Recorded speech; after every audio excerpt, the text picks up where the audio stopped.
안녕하세요. 오늘도 사연살롱을 찾아주셔서 감사합니다. 수원에서 카페를 운영하는 30대 미혼 여성입니다. 예정대로라면 저는 지난 가을에 유부녀가 됐을 거예요. 아직 미혼으로 살고 있다는 건 결혼을 하지 않았기 때문이겠죠. 평소 자주 듣던 채널에 사연을 보내게 된 것도 바로 그때 파토가 난 결혼 얘기를 하기 위해서예요. 제 주변 사람들은 제가 파혼을 하게 된 정확한 이유를 모르기 때문에 이런저런 추측이 난무했는데요. 이 자리를 빌어서 한 번에 설명하는 계기가 될 것 같아요. 어린 시절 제 꿈은 항공 승무원이었어요. 우리나라 대표 항공사 승무원이었던 막내 이모를 보면서 그 꿈을 키우게 되었거든요. 막내 이모는 맞이인 저희 엄마와 11살 차이가 났는데, 그래서 저희 부모님은 막내 이모를 큰딸처럼 생각하며 데리고 살았어요. 외할아버지와 외할머니가 일찍 돌아가신 탓에 이모 역시 저희 부모님을 엄마 아빠처럼 생각하며 살았고요. 살림이 힘들진 않았지만 그렇다고 넉넉할 정도까지는 아니어서 저는 이모가 결혼을 하기 전까지 이모와 함께 방을 쓰고 살았어요. 어린 제 눈에 비친 이모의 모습은 TV에 나오는 연예인보다 훨씬 예뻤고, 비행이 있을 때 승무원 유니폼을 차려입고 검은색 캐리어를 끌고 집을 나서는 모습을 볼 때면 가슴이 설레기까지 했어요. 나도 얼른 자라서 이모처럼 멋진 승무원이 돼야겠다 다짐을 하곤 했죠. 아직 해외로 나가본 적이 없던 저는 비행을 마치고 돌아온 이모가 건네는 각국의 정치가 담긴 선물과 그 나라 얘기를 들으면서 막연히 승무원이라는 직업에 대한 동경심을 품었던 것 같아요. 벨기에 브뤼셀에는 그랑플라스라는 광장이 있는데 밤에 조명이 켜지면 얼마나 멋있는지 몰라. 건물들 사이에 난 길을 따라가면 한쪽 모퉁이에 오줌 싸개 소년 동상이 있어. 이모 중학생 때 교과서에도 나왔던 동상인데 그게 얼마나 조그만지 이거 가짜 아닌가? 하고 한참을 봤다니까. 아, 그리고 이 초콜릿은 그 길목에 있는 상점에서 산 건데 한번 먹어봐. 벨기에는 초콜릿이 유명하다더니 진짜 맛있더라고. 이모는 한껏 들뜬 표정으로 우유가 섞인 조개 모양의 밀크 초콜릿을 내밀었어요. 부드럽고 달콤한 초콜릿 맛처럼 이모를 통해 듣는 세계 곳곳의 얘기는 어린 제게 있어 무엇보다 달콤한 자극이었어요. 그래서 일찍부터 내 진로를 정하고 대학도 그와 관련된 학과로 들어가게 되었죠. 그때만 해도 모든 일이 제 계획처럼 술술 풀릴 줄 알았어요. 내가 꿈을 이루기 위해 이렇게 노력을 하는데 안 될 이유가 뭐 있겠냐 자신했거든요. 그런데 세상 일은 내가 원한다고 이루어지는 건 아니더라고요. 대학교 1학년 여름방학 때 저는 동아리 사람들과 강촌으로 MT를 떠났어요. 서울에서 그리 먼 곳이 아니라서 부모님 허락을 받는 것도 쉬울 줄 알았어요. 그런데 아빠가 외박은 안 된다며 못 가게 말리시지 뭐예요. 다 큰 남녀가 한 방에서 술 먹고 한 달 엉켜잘 게 뻔한데 어떻게 오라 그래? 안 돼. 아빠, 나 술 안 마시는 거 알잖아. 그리고 MT가 아빠가 생각하는 것처럼 그렇게 불순한 게 아니야. 동아리 사람들끼리 가볍게 술도 마시고 떠들고 노는 것 뿐이라고. 나쁜 짓 안 하고 조심히 다녀올 테니까 허락 좀 해줘. 이 녀석이 누가 널 못 믿어서 그러는 줄 알아. 내가 못 믿는 건 네가 선배라고 부르는 늑대 같은 놈들이야. 이 아빠도 학창시절에 미살이니 강촌이니 MT를 수도 없이 다녀봤어. 대학교 남학생들이 무슨 꿍꿍이로 MT를 가는지 누구보다 잘 안다고. 아니까 안 된다고 하는 거야.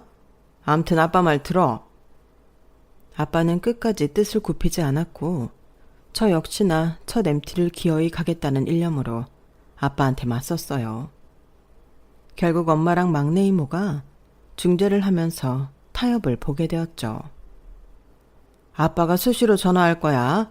벨이 3번 이상 울리도록 안 받으면 당장 데리러 갈 테니까 그런 줄 알아. 알았어. 알았다고. 족쇄 아닌 족쇄를 달고 MT에 가게 된 저는 수시로 걸려오는 아빠 전화를 받아야 했음에도 그냥 마냥 좋더라고요. 사실 제가 이렇게까지 하면서 MT를 간 데는 이유가 있었어요. 저희 동아리에 제가 좋아하는 선배가 있었거든요. 관심도 없는 동아리 활동에 열을 내며 뛰어다닌 건 그 선배를 한 번이라도 더 보기 위함이었어요. 물론 저뿐만 아니라 여러 여학생들이 그 선배를 탐내고 있었지만 솔직히 선배를 내 남자로 만들 자신이 있었어요. 무슨 근거 없는 자신감이냐고요. 선배가 다른 애들을 얘기할 때와 나를 대할 때 눈빛이 다르다는 걸 느꼈거든요. 술자리가 있을 때면 술을 못 마시는 저를 위해 늘 흑기사가 되어주고 동아리방 청소를 할 때도 저 대신 무거운 짐을 날라주곤 했어요. 그리고 틈틈이 저 몰래 쳐다보고 있는 걸 몇 번 발견하기도 했고요. 그래서 이번 MT를 계기로 관계를 정확히 해야겠다고 생각했죠. 저러니 어떻게 MT를 빠지겠어요. 하지만 지나고 보니 그날 나는 MT를 가지 않았어야 했더라고요. 그랬다면 적어도 죄책감을 가질 일은 없었을 테니까요. 다들 들뜬 기분에 나선 MT는 시작부터 화기애애했어요. 젊은 청춘들이 어른들의 구속 없이 동아리 MT라는 명목하에 하룻밤을 보내게 된 거잖아요. 펜션에 들어가기 전에 동네 마트에 들러 삼겹살도 사고 술도 몇 박스나 샀어요. 물놀이도 하고 캠프파이어도 하고 분위기는 무르익어갔죠. 그리고 그렇게 기다리던 순간이 왔어요. 그건 바로 진실 게임이었죠. 평소 대놓고 물어보기 힘들었던 질문을 할 수 있는 절호의 기회였죠. 저는 선배가 걸릴 때마다 무슨 질문이 나오나 귀를 쫑긋 세웠어요. 그리고 드디어 나올 게 나오고 말았죠. 이 안에 마음에 드는 여자가 있느냐는 질문이었어요. 선배는 수줍게 웃어 보이더니 있다고 대답했죠. 순간 거기에 있던 모든 여학생들은 다들 자신이 아닐까 기대를 하며 들뜬 표정이 되었어요. 그날 이 자리에서 고백하라는 짓궂은 요구에 선배가 입을 열려고 하는데 하필 그때 아빠한테 전화가 온 거예요. 아, 꼭 들어야 하는 대답인데. 아쉬움이 가득했지만 전화벨이 3번 울릴 때까지 안 받으면 당장 달려오겠다는 아빠 때문에 어쩔 수 없이 자리에서 일어났어요. 불청객 같은 아빠와 통화를 마치고 돌아와 보니 이미 다른 사람이 벌칙을 받고 있더라고요. 중요한 대목을 놓친 저는 속에서 천불이 났어요. 그렇다고 옆 사람한테 선배가 뭐라고 했느냐 묻기도 좀 그렇더라고요. 마치 내가 선배를 좋아한다는 걸 공개적으로 알리는 것 같았으니까요. 그래서 우울하게 앉아 있었는데 옆자리 선배가 상기된 표정으로 그러는 거예요. 상준 선배가 좋아하는 사람이 누굴까? MT 끝나기 전까지 그 여자한테 마음을 전할 생각이라는데 누굴지 궁금하네. 아, 그래요? 다행히 아직 밝히지 않은 것 같아서 내심 다행이다 싶었어요. 아직은 기회가 있는 것 같았으니까요. 그렇게 술자리가 길어졌고 선배와 저를 비롯해 몇 명은 일찍 잠자리에 들었고 나머지는 날이 샐 때까지 술을 마시면서 MT는 끝이 났어요. 다음날 아침 라면으로 아침밥을 때운 우리는 펜션 체크아웃 시간에 맞춰 다시 차에 올랐어요. 그때까지도 선배는 자신이 마음에 둔 여자한테 고백을 하지 않은 상태였죠. 다들 말은 안 했지만 속으로는 애를 태우는 것 같더라고요. 물론 저도 그랬고요. 그렇게 각각 나눠 차에 올라탔는데 선배가 저랑 다른 차에 배정이 된 거예요. 서울까지 가는 동안 선배랑 얘기라도 해볼까 했는데 망했다 싶었죠. 그런데 막상 차에 올라보니 선배가 저희 차에 떡하니 타있지 뭐예요. 순간 저도 반가운 표정을 감추지 못해서 바보같이 선배한테 속을 들켜버렸지 뭐예요. 하지만 오히려 그 덕분에 선배랑 나란히 앉아서 올 수 있었으니 꼭 나쁜 것만은 아니었어요. 한참을 달려가다가 운전을 하던 선배가 화장실이 급하다며 중간에 차를 세우는 바람에 잠시 차에서 내릴 수 있었어요. 저는 뒷자리 조수석 뒤에 앉았었고 선배는 가운데 자리에 앉았었는데 키도 큰 사람이 가운데 쭈그려 앉아있는 게 마음에 걸려서 제가 자리를 바꿔주겠다고 했어요. 그렇게 자리를 재정비하고 다시 출발을 했어요. 운전을 하는 선배가 졸리지 않도록 연신 신나는 댄스곡을 틀어놓아서 차 안은 시끌시끌했어요. 그래서 서로 대화를 하려면 귓속말을 해야 할 정도였죠. 저랑 선배도 그렇게 대화를 이어갔는데 갑자기 선배가 뭔가 할 말이 있는 사람처럼 뜸을 들이다가 제 귀에 대고 그러는 거예요. 혹시 사귀는 사람 있냐고요. 순간 저는 알 수 있었어요.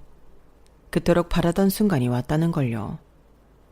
저는 고개를 저으며 없다고 답했고 그 대답에 선배는 안도하는 표정이더라고요. 그리곤 결심이 선 듯 제 귀에 대고 말을 하려는데 순간 앞자리에 앉은 선배들의 외마디 비명이 들리고는 쾅 하는 소리와 함께 차가 심하게 흔들리고 차 안은 아수라장이 됐어요. 잠시 뒤 정신을 차려보니 차가 한쪽으로 심하게 넘어가 있더라고요. 차 안은 온통 깨진 유리조각과 뒤엉킨 침들, 그리고 피를 흘리는 사람들로 엉망이었어요. 그때였어요. 제 몸 밑에 깔려있던 선배가 그러는 거예요. 나은아, 괜찮니? 이제 정신이 들어? 선배 목소리에 내 밑에 깔린 선배를 보고는 저는 패닉 상태에 빠져버렸어요. 선배는 얼굴이 온통 피투성이가 돼서는 팔인지 다리인지 뼈가 훤히 보일 정도로 심하게 다쳐 있었거든요. 그 모습에 대답도 못하고 울먹이며 버벅거리고 있는데 선배가 힘겹게 말을 이어갔어요. 나은아, 울지 마. 괜찮아. 다 괜찮을 거야. 어디 다친 데는 없어? 팔이랑 다리는 다 움직여져. 제가 고개를 끄덕이자 선배는 안심이 되는지 다행이라고 말했어요. 네가 아니라 내가 이 자리에 앉아서 다행이다. 울지 말고 곧 우리 구하러 사람들이 올 테니까 겁먹지 마. 다 괜찮을 거야. 나은아, 나은아. 선배는 뭔가 감지했는지 흐느끼는 목소리로 말을 이어갔어요. 아무래도 나 못 버틸 것 같아. 내가 너 많이 좋아해. 거기까지 말을 하던 선배는 결국 말을 끝마치지 못한 채 세상을 떠났어요. 그날 사고로 조수석에 앉았던 여자 선배와 제 옆자리에 앉았던 선배가 세상을 떠났어요. 중앙선을 침범한 트럭 기사도 함께요. 그토록 기다렸던 고백을 채 듣기도 전에 제 인생은 처참하게 망가져 버렸어요. 선배의 죽음이 마치 제 탓인 것처럼 느껴졌거든요. 중간에 제가 자리를 바꿔주지 않았다면 선배가 아닌 제가 죽었을 거라는 생각이 머릿속에서 지워지지 않았어요. 마치 내가 선배를 죽인 것 같아서 너무 미안하고 선배와 선배 부모님께 죄송해서 선배 장례식에도 갈 수가 없었죠. 그날 다친 상처는 경미했지만 마음의 상처는 평생 지워지지 않을 정도로 컸어요. 트라우마 때문에 학교를 그만둘 정도로요. 부모님께서는 자퇴보다는 휴학을 권하셨지만 그런다고 다시 학교에 돌아갈 수 있을 것 같지 않았어요. 선배와 함께했던 교정 곳곳을 온전히 걸어다닐 용기가 나지 않았거든요. 이후 정신과 상담도 받았지만 몇 년간은 승용차는 물론 버스도 타지 못했어요. 언제 나를 향해 저 차들이 돌진할지 모른다는 두려움 때문이었죠. 처음 1년은 집 밖에도 안 나오고 집 안에서만 생활하던 저는 부모님과 이모의 도움으로 다시 밖으로 나오게 되었어요. 하지만 여전히 차는 탈 수가 없어서 주로 걸어 다니거나 먼 거리는 지하철을 이용했어요. 학교도 그만두고 모든 꿈이 사라진 상태로 뭐를 하고 살아야 하나 고민하던 차에 집 근처에 있는 카페에서 일을 하게 되었죠. 최저 시급에 불과한 월급이었지만 카페에서 사람들을 만나고 몸을 움직여 일을 하면서 정신적으로 많이 안정을 찾아갔어요. 그래서 동아리 사람들한테 수소문해 선배가 안치된 낙골당도 찾아갈 수 있었어요. 사진 속 선배는 여전히 23살 청년이었어요. 저보다도 한 살이나 어린 나이였죠. 낙골당에 찾아가겠다 마음을 먹을 때만 해도 많이 울게 될 줄 알았는데 막상 가보니 가슴이 따뜻해지더라고요. 선배, 나 선배 덕분에 살았잖아. 그래서 남은 내 인생은 선배가 준 선물이라고 생각하려고. 나 잘 살 거야. 다시는 방구석에 틀어박혀 자책하지도 않을 거고. 선배에 대한 죄책감으로 내 인생을 망가뜨리지도 않을 거야. 그래도 되지? 미안하고 고마워. 그리고 나도 선배 많이 좋아했어. 눈물의 인사를 마치고 돌아온 저는 본격적으로 바리스타 시험을 준비를 했어요. 자격증을 따서 내 가게를 차리겠다는 꿈이 생겼거든요. 한 걸음도 앞으로 나아갈 수 없을 것 같았던 제 인생은 꿈이 생긴 순간부터 조금씩 앞으로 나아가기 시작했어요. 그리고 4년 뒤 그토록 바라던 내 가게를 차리게 되었죠. 제가 가진 돈에 부모님 도움과 은행 돈이 더해 만들어진 거였지만요. 상권이 좋아서 그런지 장사는 부침없이 꾸준하게 매출이 나왔어요. 부모님께 빌린 돈도 갚고 은행 돈도 다 갚을 수 있을 정도로요. 그렇게 10년을 가게에 갇혀 일만 하며 살다 보니 잠시라도 머리를 식히고 싶다는 생각이 들더라고요. 마침 그때 막내 이모가 스케줄이 빈다며 함께 치앙마이로 여행을 가자고 하더라고요. 이모부가 저랑 여행 다녀오라고 여행 자금도 대줬다며 저는 몸만 오라고 설득하는 통에 못 이기는 척 그러겠다고 했죠. 그런데 하필 여행을 며칠 앞두고 이모 스케줄에 변동이 생긴 거예요. 나은아 어쩌니? 내가 여행 가자고 졸라놓고 내가 못 가게 됐네. 그래도 호텔이랑 항공권은 다 예약해둔 거니까 너라도 가라. 네 이모부가 호텔도 좋은 데로 잡아줬는데 놓치기 너무 아깝잖아. 내가 일전에 환전해둔 바트 있거든? 그거 줄 테니까 가서 맛있는 것도 많이 먹고 머리 좀 식히다 와. 이모는 제게 바트를 건네며 가볼 만한 곳이랑 맛집, 괜찮은 카페 등을 알려주었어요. 그렇게 저는 혼자 치앙마이로 향하게 되었고 그 항공기 안에서 한 남자를 만나게 되었어요. 이후 저와 혼담이 오고 가게 될 그 남자를요. 제 자리는 복도 쪽 자리였고 남자는 창가 자리였어요. 화장실에 갈 걸 생각해서 일부러 복도 쪽 자리를 선택한 거였는데 막상 창밖에 멋진 풍경이 펼쳐지는 걸 보니 후회가 되더라고요. 멋진 풍경에 홀려 비어있는 가운데 자리에 손을 짚고 밖을 쳐다보는데 창가 자리 남자가 그러는 거예요. 자리 바꿔드릴까요? 그 말에 순간 잊었던 예전의 기억이 떠올랐어요. 내가 자리를 바꿔주는 바람에 나 대신 세상을 떠난 선배도 떠올랐고요. 그러자 나도 모르게 온몸이 덜덜 떨리고 호흡이 빨라지기 시작했어요. 괜찮아진 줄 알았는데 비슷한 상황이 생기니 또다시 오래전 그 일에 속수무책으로 당하게 된 거죠. 그러자 남자는 제 손을 잡아주며 그러는 거예요. 괜찮으세요? 저 좀 보세요. 아무 일 없어요. 다 괜찮다고요. 제 눈을 바라보며 따뜻한 목소리로 말하는 남자 덕분에 저는 진정을 할 수 있었어요. 그리곤 왜 그랬는지 모르겠지만 지난날 있었던 사고 얘기를 남자한테 털어놓고 말았어요. 한 번 보고 안 봐도 되는 사이라서 오히려 부담 없이 얘기할 수 있었는지도 모르겠네요. 엄마랑 이모한테도 하지 못했던 얘기를 난생 처음 보는 남자한테 하다니 얘기를 하는 와중에도 이런 상황이 신기하더라고요. 그날의 인연으로 남자와 저는 여행지에서 만나 밥도 먹고 함께 야시장을 돌기도 했어요. 숙소가 달랐던 탓에 헤어질 땐 남자가 제 숙소까지 바래다 주곤 했고요. 그렇게 일주일 가깝게 낯선 도시에서 함께 시간을 보낸 우리는 서울에 돌아와서도 연락을 이어갔고 그러다 얼마 뒤부터 사귀게 되었어요. 제가 나이는 30대가 되었지만 연애는 처음이라서 막내 이모한테 종종 연애 상담을 하곤 했는데 하루는 이모가 그러더라고요.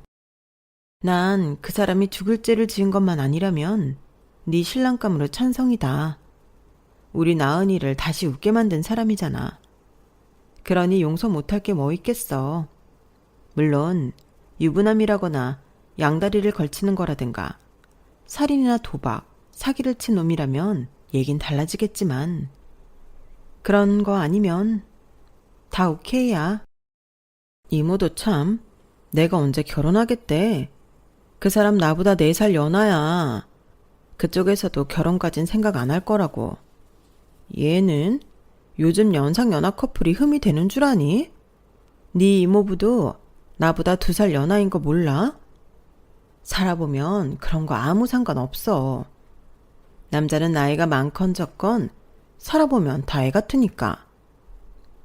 이모 말에 용기를 얻은 건 아니지만 반년 넘게 만나다 보니 이런 남자라면 평생을 함께해도 괜찮겠다는 확신이 들긴 하더라고요. 책임감도 강하고 자기 일에 대한 자부심도 강했거든요.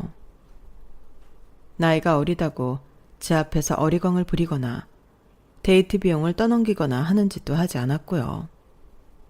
그래서 이렇게 연애를 하다가 어느 순간 결혼 얘기가 나오면 그대로 결혼을 해야겠다고 마음을 정하고 있었어요. 그리고 그날이 오기까지는 그리 오래 걸리지 않았어요.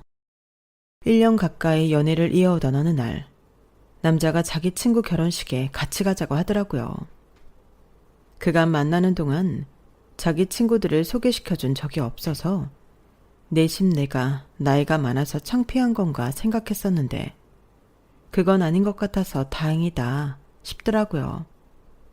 그래서 흔쾌히 가겠다고 했죠.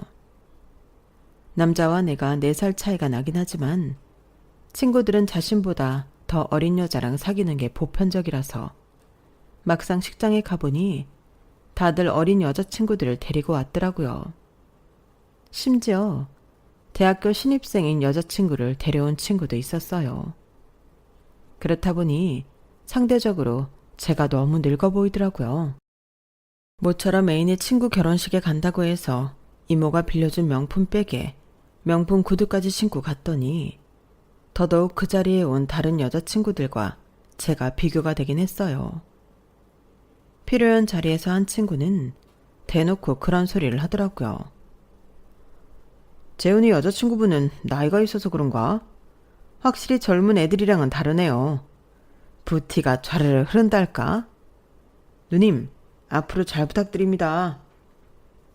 그때는 그 말을 그저 웃어 넘겼는데 나중에 가서야 그 말엔 다른 의미가 있었다는 걸 알 수 있었어요.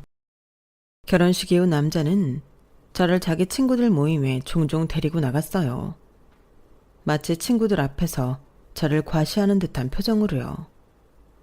다들 예쁘고 어린 여자친구들이 있는데 나 같은 나이 든 여자가 뭐 그리 자랑스러울까 생각을 하면서도 기분은 나쁘지 않더라고요. 내 남자가 나를 자랑스럽게 생각한다는 게 은근히 자존감이 올라가는 일이니까요. 그래도 몇 번 만나봤다고 남자의 친구들도 제가 편했는지 커플 여행을 제의하기도 했어요. 하지만 가게를 오래 비울 수 없어서 매번 거절을 했죠. 그런데 갑자기 친구 하나가 그러는 거예요. 누님, 신혼여행은 어디로 갈 거예요? 유럽? 아니면 세계여행? 네? 신혼여행이라뇨? 에이, 다 아는데 왜 이러세요? 재훈이 녀석은 이미 누님이랑 결혼할 생각에 2세 계획까지 세우고 있던데? 뭐야, 아직 재훈이한테 프로포즈 못 받은 거예요? 아, 새끼. 우리 누님 서운하게 아직 프로포즈도 안 했냐? 누님, 재훈이한텐 제가 이 말한 거 비밀이에요. 녀석이 프로포즈 제대로 하려고 준비하는 중인지도 모르니까. 남자는 그동안 저 모르게 친구들 앞에서는 저와의 결혼을 기정사실화했던 모양이었어요. 안 그래도 결혼에 대해 별 말이 없길래 조금씩 조바심이 나기 시작했는데 다행이다 싶더군요. 그리고 얼마 뒤 남자는 야경이 멋진 근사한 루프탑으로 저를 데리고 갔어요. 그리고는 커다란 보석이 박힌 반지를 내밀며 그동안 준비했던 프로포즈를 하더라고요. 비록 지금은 가짜 다이아지만 앞으로 10년 뒤엔 진짜 다이아로 바꿔줄게. 나 믿고 결혼해줄래? 아직 사회초년생이라서 학자금 대출 갚으랴 각종 세금에 생활비까지 하려면 빠듯한 실정인걸 제가 왜 모르겠어요. 그래서 반지에는 불만이 없었어요. 되려 가짜 보석이 박힌 반지를 내밀며 10년 뒤를 기약하는 패기가 귀엽기도 하고 당당해 보여서 좋더라고요.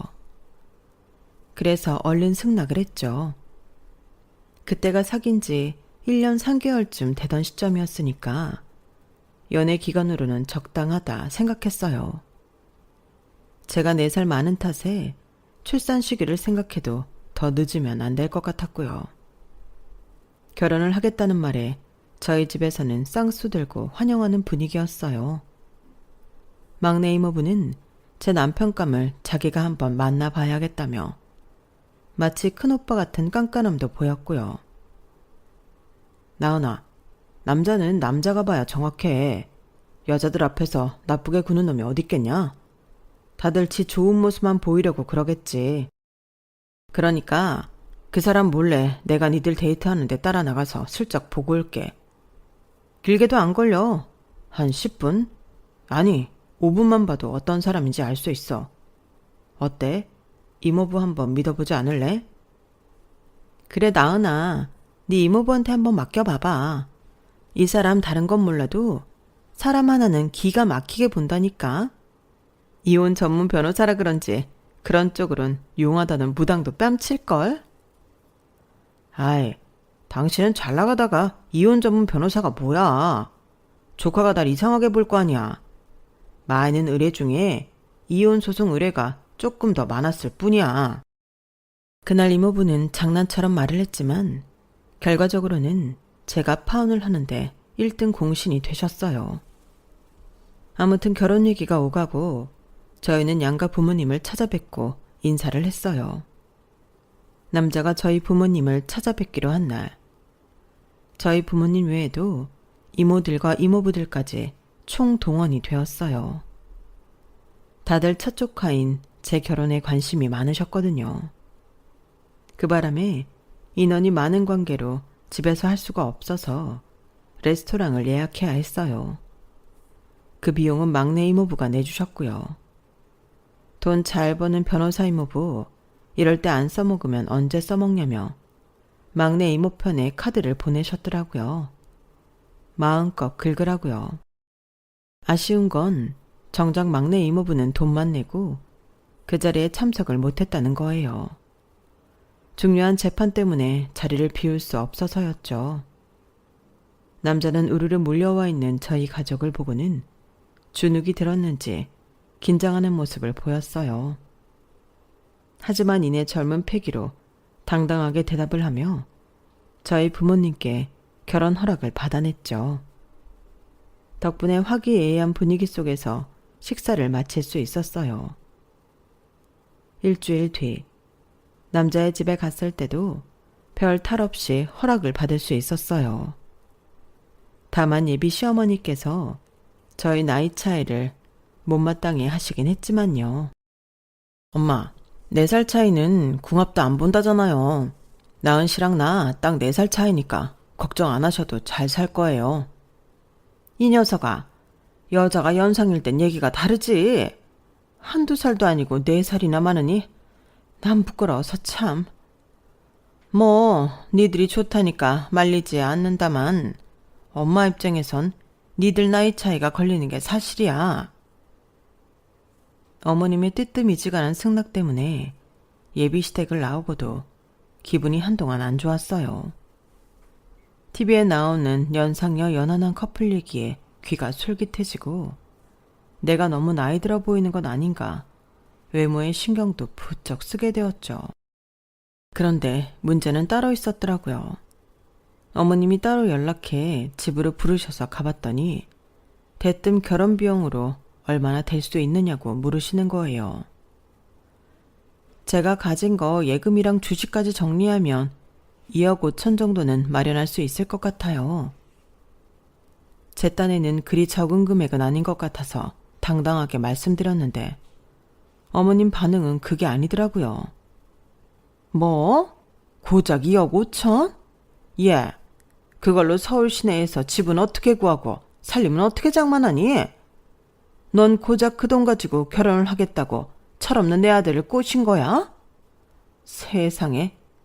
난 네가 그래도 나이가 있으니까 한 4, 5억은 해올 줄 알았다. 그런데 뭐? 2억 5천? 어머님, 제 나이요 30대 초반이에요. 제 또래에 그런 돈을 가진 사람이 얼마나 되겠어요. 2억 5천도 제 주변 또래들보다 많이 모은 편인걸요. 그건 네 생각이고 현실은 다르다는 거다. 생각해봐라. 요즘 전셋집 하나 구할래도 4, 5억은 기본 아니니? 거기다 가전제품은 좀 비싸. 세탁기 하나도 2, 300씩 하는 세상에 네가 가진 돈으로는 집안 살림 채우는 거 외에 뭘 할 수 있겠니? 그 돈으로는 아무것도 못한다고. 설마 너 네가 여자라고 남들처럼 남자가 집까지 해오길 바라는 건 아니겠지? 그런 거라면 너 잘못 생각하는 거다. 넌 다른 애들이랑 다르잖니. 나이가 우리 아들보다 무려 4살이나 많은데 20대 어린 여자들 결혼 비용만큼 해오겠다고 하면 그건 말이 안 되는 소리지. 생각하면 할수록 열받네. 아니, 내가 왜 이런 걸로 너랑 얼굴 붉히고 싸워야 되니? 네가 네 몫을 제대로 했으면 조용히 끝날 일인걸? 왜 내가 혈압 올려가며 너랑 싸워야 되냐고. 내가 전생에 무슨 죄를 지었길래 너 같은 애를 며느리로 들이게 돼서 이 고생인지. 암튼 최소 4억 이상 안 해오면 난 이 결혼 못 시킨다. 내가 왜 멀쩡한 아들 낳아놓고 돈도 없이 나이만 많은 거지 며느리를 들여야 되니? 내 아들이 뭐가 부족해서 너 같은 여자 만나 고생을 해야 하냐고. 내가 아주. 그때였어요. 목에 핏대까지 세우고 발악을 하시던 어머님이 뒷목을 잡고 쓰러지시더라고요. 제가 얼른 어머님을 끌어안아서 다치시지는 않았지만 그대로 정신을 잃으셔서 119에 전화해 응급실로 달려가야 했어요. 뒤늦게 연락을 받고 달려온 남자는 의료진을 통해 어머님이 무사하다는 소리를 듣고는 안도하더군요. 그리곤 도대체 왜 이렇게 됐는지 물었어요. 어머님이랑 결혼자금 얘기를 하고 있었는데 내가 2억 5천 정도 해오겠다고 했더니 그 돈으론 결혼 못 시키신다고 화를 내시다가 정신을 잃으셨어. 자기야, 어머님이 나보고 4억 이상 안 해오면 결혼 안 시킨다고 하시는데 어쩌지? 엄마도 참. 너무 걱정하지 마. 내가 알아서 잘 말씀드릴게. 생각지도 못한 결혼 자금 때문에 남자 어머님이 쓰러지시자 마음이 무거웠어요. 엄마한테는 말하기 껄끄러워서 막내 이모한테 전화해 그 얘기를 했더니 이모가 더 난리더라고요.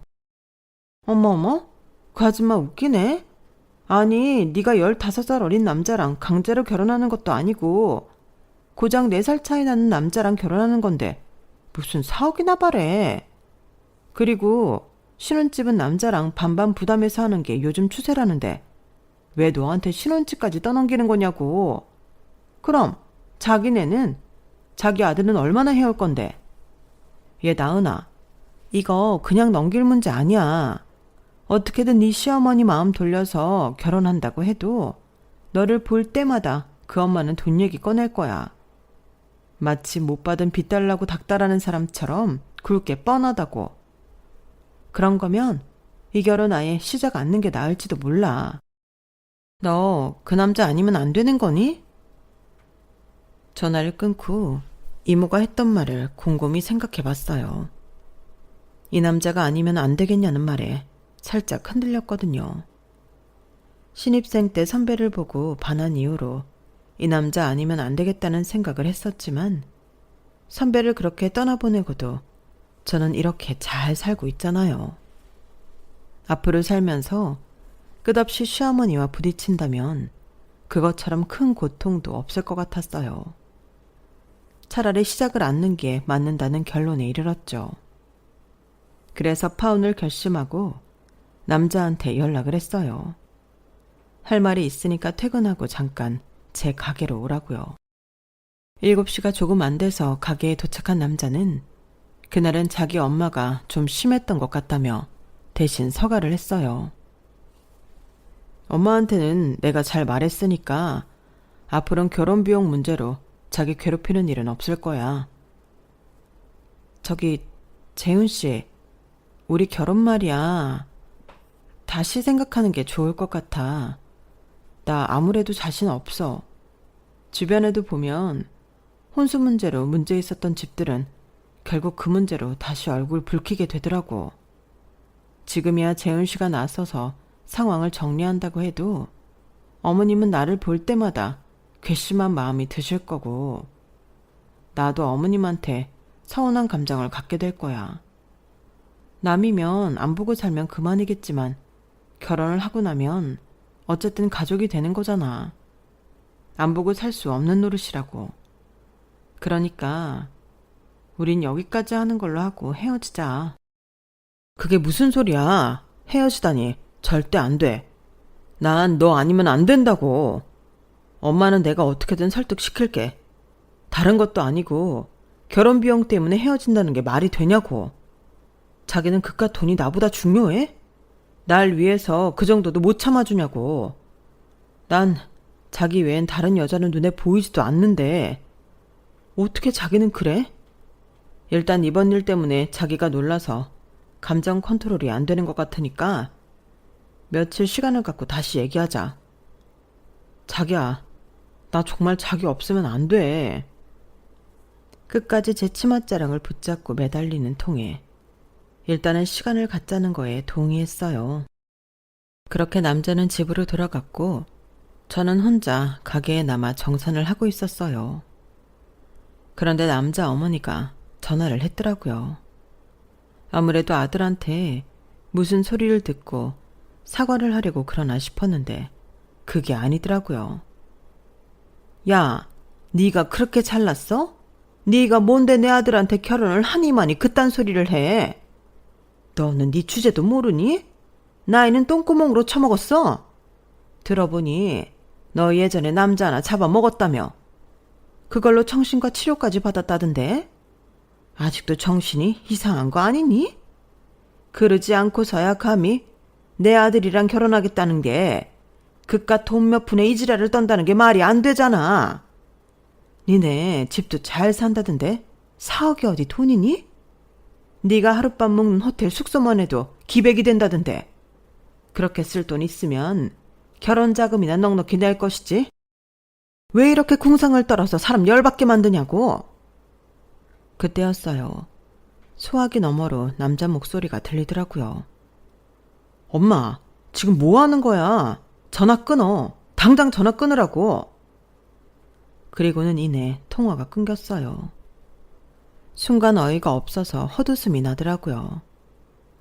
믿었던 남자였는데 그동안 사귀면서 있었던 일들을 미주알 고주알 자기 엄마한테 떠버려댔던 모양이더라고요.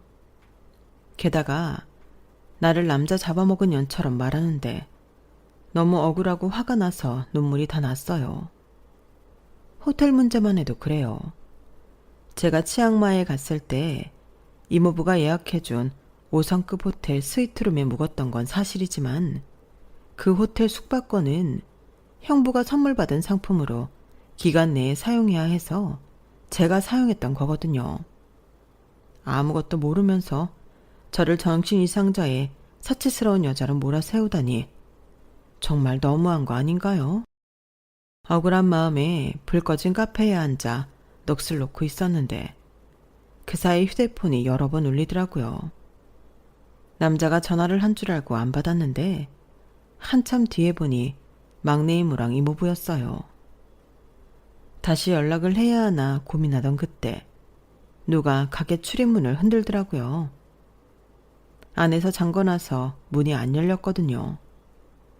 가게 문 닫았다고 말을 하려고 출입문 쪽을 갔더니 막내 이모랑 이모부가 서 있는 거예요. 아우, 안에 있으면서 왜 이렇게 문을 안 여니? 전화는 또 왜 안 받고? 너 퇴근한 줄 알고 니네 집까지 갔었잖아. 그건 그렇고 나은아, 너 이 결혼 절대 안 돼. 이 인간 아주 몹쓸 인간이야. 이모는 저를 보자마자 얘기를 쏟아냈어요. 요즘 네가 결혼 문제를 고민하는 것 같아서 네 이모부랑 아까 여기 왔었는데 그 남자가 막 가게를 나서더라고. 근데 그놈이 가면서 지 친구랑 통화하는 걸 들어보니까 이게 아주 작정하고 너한테 접근했던 거더라고. 막내 이모랑 이모부는 통화 내용을 들으면서 남자를 따라갔고 뒤를 쫓아 그 집까지 갔던 모양이었어요. 그놈이 뭐라더라? 지 친구놈한테 너를 아줌마라고 그러는 거야. 돈 있는 아줌마랑 결혼하면서 이참에 처가 덕 좀 보고 살려 그런다나 뭐라나. 아, 쓰레기 같은 새끼. 결혼 비용으로 4억 해오라고 한 것도 그놈 엄마 생각이 아니라 그놈이 지 엄마 시켜서 4억 부르라고 했던 거더라고. 지 엄마랑 통화하는 것도 우리가 다 들었어. 그것뿐인 줄 아니? 그놈이 너랑 결혼해서 돈 생길 거 예상하군 여기저기서 돈도 많이 빌려 쓴 모양이더라. 회사도 그만둔 지 좀 됐고 결혼하면 처갓돈으로 사업하려고 아주 계획까지 다 세워놨더라고. 어쩜 이런 개새끼가 다 있니? 암튼 길게 얘기할 거 없이 그놈이랑 당장 끝내. 그래, 나도 이 사람 말에 동의해. 내가 내일 출근하는 대로 사무장 시켜서 그놈 뒷조사 해볼 테니까 나은이 넌 마음 단단히 먹고 그놈이 만나자고 하면 일단 녹음부터 해. 앞으로 일어나는 모든 상황에 대비해서 문자는 다 캡처해놓고. 알았지? 이 자식이 우리를 어떻게 보고 개수작을 부려? 법적인 문제는 이모부가 다 처리해 줄 테니까 나은이 넌 아무 걱정하지 마. 알았지? 이모랑 이모부는 그날 저를 집까지 데려다주고는 돌아갔어요. 그리고 며칠 뒤 이모부는 사무장님을 통해 조사한 내용을 제 메일에 첨부해 보내주었어요. 남자한테는 저 말고 다른 여자가 둘이나 더 있었고 저와 결혼을 앞두고 그 여자들이랑 헤어지는 상황에 돈 문제로 잡음이 있었더라고요. 골자는 남자가 빌려간 돈을 갚지 않아서 소송 직전까지 갔었다는 거였죠. 직장도 그만두고 백수로 살면서 PC방에서 게임이나 하던 남자는 사금융을 여러 곳에 돈을 빌려서 채무가 무려 억이 대에 달해 있었어요. 주변 사람들한테 돈 있는 집 딸을 물었으니 결혼식 올리고 바로 갚겠다고 빌린 돈도 수천이나 됐고요. 그런데 이런 내용을 읽어내려고 하면서 저는 의문이 생겼어요. 나는 그저 평범한 집딸인데 이 남자는 뭘 보고 나를 부잣집 딸로 알았을까 하고 말이죠. 저희 아빠는 평범한 회사원으로 서울 시내에 있는 30평대 빌라를 18년에 거쳐 대출금을 갚아가며 내 집 마련에 성공한 분이거든요. 엄마는 피아노 학원 선생을 하다가 5년 전에 손가락에 골관절염이 생기면서 일을 그만두셨고요. 누가 봐도 돈과는 관련이 없는 집인데 도대체 왜 그렇게 본 건지 신기했어요. 그러다가 문득 떠오른 게 하나 있었죠. 남자 어머니랑 통화 중에 들었던 고급 호텔 얘기요. 그러니까 이 남자는 제가 쓰고 입는 거에만 집중을 했던 거였어요. 이모부가 해준 5성급 호텔 스위트룸, 이모가 빌려준 명품 백과 구두, 그리고 우리 집에 인사를 올 때 갔던 고급 레스토랑 등등 돈 냄새 나는 부분만 보고 있었던 거죠. 게다가 제가 꽤 규모가 있는 카페까지 가지고 있어서 더더욱 오해를 할 만했는지도 모르겠네요. 거기까지 생각이 이르니 웃음밖에 안 났어요. 세상에 믿을 놈 하나 없다더니 이렇게 내 뒤통수를 때리는 놈을 만나게 될지 정말 몰랐거든요. 다음날 남자는 정장 차림으로 퇴근 시간에 맞춰 제 가게로 왔어요. 마치 하루 종일 일을 하다 온 사람처럼요. 재훈씨, 어디서 오는 거야? 땡땡 PC방? 아니면 땡땡땡 당구장? 근데 뭐하러 정장까지 차려입고 왔어? 평소 입고 다니던 무릎 나은 추리닝이나 입고 오지. 왜? 직장인처럼 보이고 싶어서 그랬어? 회사 잘린 지 1년 다 돼가잖아. 그 사이 재취업을 했을 리는 만무하고 지금 직장인 코스프레 하는 거야? 나은아, 그게 무슨 소리야? 무슨 소리긴. 네가 하려는 개수작 다 알았으니까 당장 내 앞에서 꺼지란 소리지. 내 말 뜻 못 알아먹겠어? 머리가 그 정도도 안 돌아가니? 내가 한 말은 니네 엄마한테 토시 하나 안 빼먹고 잘 전하더니 상황 파악은 별론가 보구나. 암튼 나는 너처럼 정신 상태가 썩어 빠진 인간이라는 더 엮일 마음 없으니까 돈 많은 아줌마가 인류 로펌에 전화해 제대로 소송 넣기 전에 얼른 꺼져. 당장 내 가게에서 나가라고. 아, 그리고 그동안 네가 우리 가게에서 공짜로 과장한 커피값은 좀 내고 가라. 내가 길바닥에 뿌릴 돈은 있어도 네 놈한테 적선할 돈은 없거든. 네가 일주일에 3-4번씩 찾아왔으니까 주 3일이라고 치고 1년 4개월이니까 총 192회. 짜투리 떨궈내고 190회. 아메리카노 가격이 3,400원이니까 총 64만 6천 원이네? 물론 네가 아메리카노 말고 더 비싼 음료를 마신 적도 있지만 그건 마음 넓은 이 아줌마가 눈 감아줄게. 64만 6천 원 얼른 결제하고 꺼져. 안 그럼 소송 건다. 알지? 우리 이모부 변호사인 거. 내 전화 한 통이면 무슨 소송이든 다 걸어줄 준비돼 있다니까. 어디 한번 까불어봐. 그러자 남자는 서둘러 카드를 꺼내 결제를 하고는 꽁지가 빠지게 도망쳤어요. 그 모습을 보니 그간 저런 놈한테 날린 내 시간과 열정과 돈이 아깝다는 생각이 들더라고요. 이후 그 남자가 얼마나 곤란한 상황에 빠졌는지는 이모부를 통해 전해드릴 수 있었어요. 능력도 안 되면서 여기저기서 돈을 끌어다 쓴 탓에 사채업자들한테 쫓기고 있다고 하더라고요. 아직 젊은 사람이 안 됐다 싶기도 했어요. 하지만 열심히 일해서 받은 월급으로 학자금 대출금을 갚아가며 편의점 삼각김밥으로 끼니를 때우는 청춘들을 생각하면 쓸데없는 동정심을 가질 필요는 없다는 생각이 들었어요. 이번 일을 겪으면서 그런 생각이 들더라고요. 굳이 나이가 찼다고 결혼에 급급하기보다는 내 인생을 얼마나 가치 있게 살아갈지 고민하고 노력하는 게 더 낫겠다고 말이죠. 그래야 하늘에 있는 선배한테도 덜 미안할 것 같거든요. 지금까지 제 사연을 들어주셔서 감사합니다. 들어주신 여러분의 하루하루도 보람차시길 바랍니다. 여러분, 사연 댓글에 응원과 현명한 조언 부탁드려요. 좋아요와 구독은 저에게 큰 힘이 됩니다. 오늘도 좋은 일 가득하세요.